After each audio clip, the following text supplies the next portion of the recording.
to talk about the increasing politicization of the police department and how that can possibly tie into use of lethal force.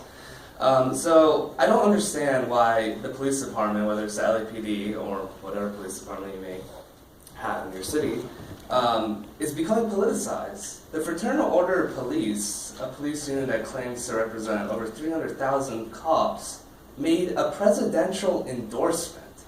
How does that make any sense whatsoever? And to make it worse, they endorsed Donald Trump, a blathering bigot. And what doesn't make sense to me is that, from my perspective, I've always viewed the police department as a social service, to protect and to serve. The operative word being serve. Serve us, serve the community. Not to be a politicized, weaponized organization for Donald Trump to use to kill innocent black men, young black men, to shoot a gun in front of a bunch of 13-year-olds, potentially injuring them.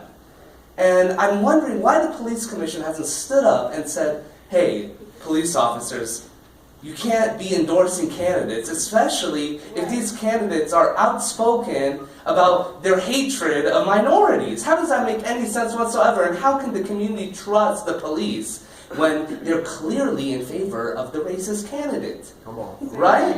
Okay? How can they? When I was arrested on November 10th, along with 150 other people, for sitting at a park outside of City Hall, which was complete and utter BS, the cop who arrested me, he was a fine guy, but he proceeded to get into an argument with me about why Donald Trump was a good guy and why you shouldn't be out here protesting him.